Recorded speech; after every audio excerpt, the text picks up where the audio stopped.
En una isla bañada por el cálido sol del mediodía del Mediterráneo se despliega un escenario de la antigüedad, la pigmaquia, el enfrentamiento en una arena ardiente. Los contendientes envueltos en tiras de cuero se lanzan uno sobre otro en un rectángulo sagrado en donde se desata la batalla. Ante la imponente estatua de Poseidón, el guardián de la isla de Nosos, los pugilistas realizan los ritos sagrados. La atmósfera se carga de solemnidad y misticismo mientras se preparan para el combate. Desde la antigua Grecia, el deporte no solo era una forma de entretenimiento, sino una expresión de los valores culturales y religiosos en la época. Hoy hablamos de la pigmaquia, el pugilato, el boxeo, en la antigüedad grecorromana.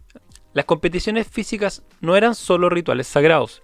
Las competiciones físicas no solo eran eso, sino que eran rituales sagrados, honraban a los dioses, celebraban la fuerza y coraje humanos. En medio del resplandor del sol del Mediterráneo se desarrolla un encuentro de proporciones épicas, evocando tradiciones de la antigua pigmaquia. Era el escenario digno en el cual los dioses elegían a los contendientes. Esta era la época del boxeo de la antigua Grecia. El boxeo, posiblemente derivado desde el antiguo Egipto a las culturas mediterráneas, se encontró en la isla de Creta un terreno fértil para su florecimiento, y aunque la historia no nos brinda con certeza absoluta sobre cómo se trataba esta modalidad híbrida de boxeo o exclusivamente boxeo y lucha, lo cierto es que este deporte de combate se fue expandiendo hacia otras culturas de la antigüedad y trascendiendo eras. La primera muestra de boxeo plenamente grabada es el fresco del Príncipe de los Lirios, donde junto a esa pintura hay una que se llama Los Boxeadores. Se muestra una manifestación de fuerza y destreza, donde dos pequeños boxeadores que parecen ser niños practican el arte del pugilato.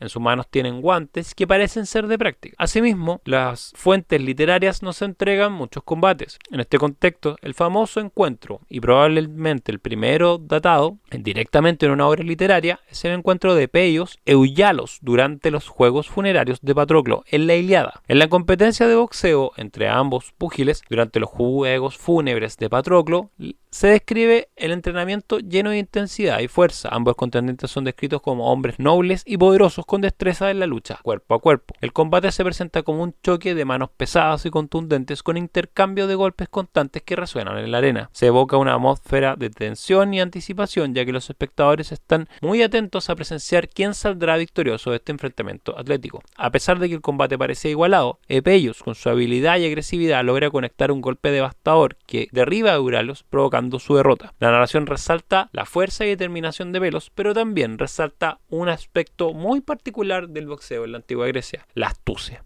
A pesar de ser una competencia feroz, muestra un total respeto a su oponente. Y esto es porque era el boxeo en la antigua Grecia un contexto de sacralidad. Se hacían en honor a Patroclo, el fallecido, el héroe, y también en honor a Apolo, que era uno de los principales patrones del boxeo. Tenía como punto de vista la perfección de Apolo, la belleza. Así el boxeo se entendía como un deporte bello, como un deporte que incluía, no era simplemente fuerza bruta, sino que requería de una gran cantidad de astucia, precisión y también belleza técnica. En la antigüedad, los guantes de boxeo, por así decirlo, eran los imantes, primitivos guantes utilizados en el boxeo, elaborados con tiras de cuero que envolvían las manos y antebrazos de los competidores. Estos guantes, aunque rudimentarios, cumplían una función crucial al proporcionar cierta protección a los combatientes mientras mantenían su destreza y agilidad. Los primeros hallazgos arqueológicos que evidencian el uso de imantes se remontan a la época de la civilización minoica en la isla de Creta, en donde se han encontrado representaciones artísticas de deportistas practicando boxeo con estos guantes primitivos. En cuanto a la confección de los imantes, solían estar elaborados con tiras de cuero flexible que se enrollaban alrededor de las manos y antebrazos del combatiente. Estas tiras podían estar reforzadas en las áreas más expuestas a los golpes, como los nudillos, los nudos de los dedos, y proporcionando así una cierta protección contra los impactos. El uso de imantes en los combates de boxeo permitía a los competidores mantener su destreza y agilidad, al tiempo que proporcionaba una capa adicional de seguridad contra lesiones graves. Aunque no ofrecían una protección completa, los imantes eran suficientes para amortiguar el impacto de los golpes y minimizar el riesgo de heridas graves. En la literatura clásica de la antigua Grecia encontramos descripciones de los combates, y también en la Odisea. El boxeo se presenta como parte de una cultura atlética de la época, en donde se valoraba la habilidad física y destreza de diferentes disciplinas deportivas. Laodamas, el campeón de boxeo entre los feacios, destaca la importancia de sus hazañas atléticas como una fuente de gloria para el hombre. Este pasaje revela cómo el boxeo se percibía en un medio para demostrar valentía, fuerza y sobre todo habilidad, elementos altamente altamente valorados en la sociedad griega. Laodamas, el invitado feacio que tenía enfrente de sí a Odiseo,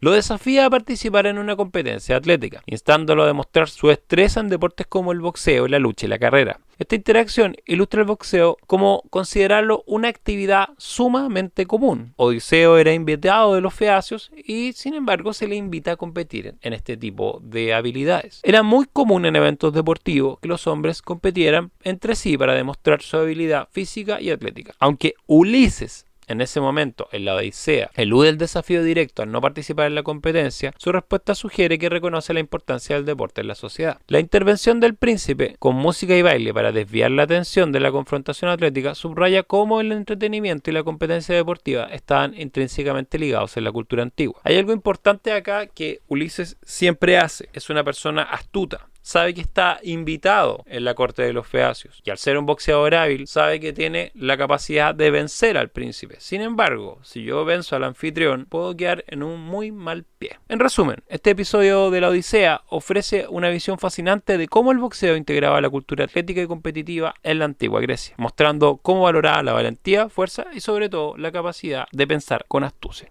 En la antigua Grecia, los combates de boxeo y otras formas de lucha eran una parte integral para la preparación física y mental. Según los relatos de Filóstrato, un historiador que asistió a los Juegos Olímpicos, en su libro Arte y Gimnástica, comenta que el boxeo fue atribuido a los espartanos, quienes presumiblemente no usaban casco debido a que lo consideraban poco masculino. Sin embargo, esta interpretación está probablemente exagerada, algo que era muy común en la historiografía griega antigua. Es evidente que tanto el pancracio como la pigmaquia, una forma primitiva de pugilato, probablemente derivaron de sistemas de entrenamiento utilizados en sociedades guerreras. Estos deportes no solo eran una exhibición de habilidades físicas, sino también una preparación para el combate real, además del pentatlón, una simulación deportiva de batallas donde se corría con armadura.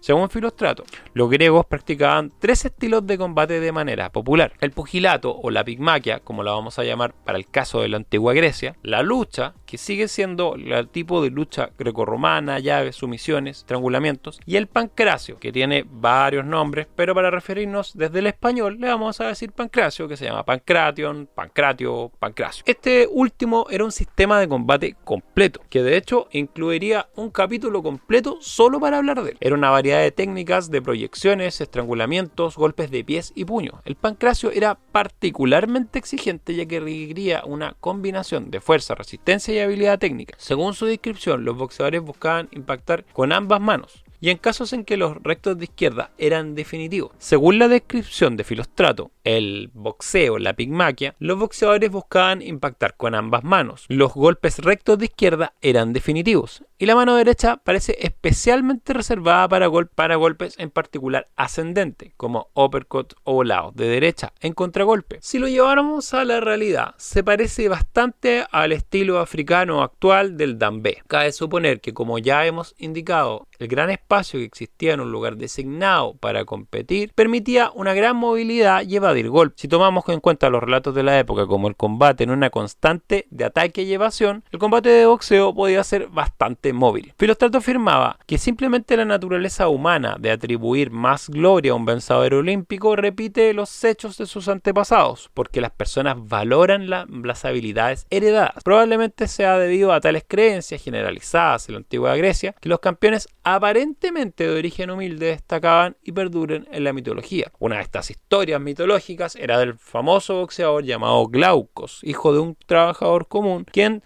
fue inspirado a la victoria por la exhortación de su padre a recordar el arado, quien supuestamente Glaucos, al igual que un joven Goku, había preparado el campo arándolo con sus propios puños, dándole una pegada totalmente sobrehumana. Entender siempre estos relatos en un contexto mitológico que también es propagandístico y a la vez busca darnos ideas sobrevaloradas de las fortalezas de los griegos. Recordemos que también estos libros eran panfletos de muchas veces propaganda sobre las habilidades sobrehumanas de los griegos. El antiguo escritor Pausanias señaló entre cientos de estatuas de vencedores olímpicos que decoraban la ciudad de Olimpia, pocas eran tan famosas como la del boxeador Teógenes de Tasos, el campeón olímpico que ganó más de 1300 eventos tanto de boxeo como de pancracio. Durante el siglo V, Teógenes dominó a sus oponentes en los juegos panhelénicos, ganando 3 veces el de Delos, 9 veces el de Nemea y también 9 veces los ísmicos y 2 veces los Juegos Olímpicos, incluyendo una doble victoria tanto en pancracio como en boxeo. Dada su gran fuerza y resistencia, supuestamente habría demostrado, incluso siendo niño, se rumoreaba que el padre de Teógenes no podía ser nadie más y nada menos que Hércules.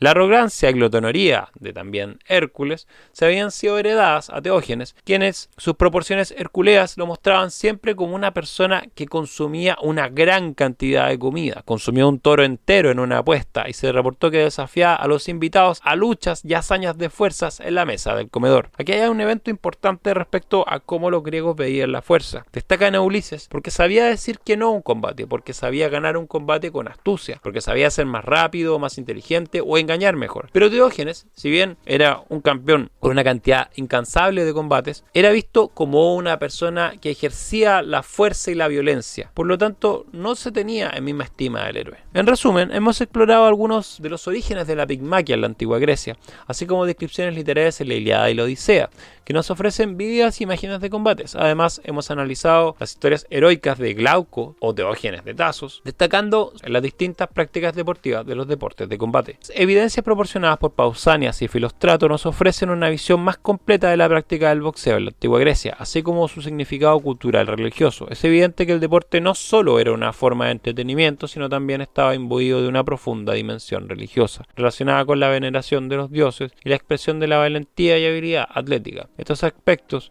nos permiten comprender mejor la importancia del boxeo en la sociedad griega antigua y su lugar en la historia del deporte y la cultura. En un segundo capítulo exploraremos detalles del entrenamiento, el violento traspaso de la pigmaquia al pugilato romano, donde el honor y el sentimiento religioso dejaron de ser relevantes para dar espacio a espectáculos de masa muy agresivos, y también exploraremos el misterioso pancracio, la práctica deportiva de sus estilos de lucha en el mundo antiguo. Escúchanos para más en el legado del jab.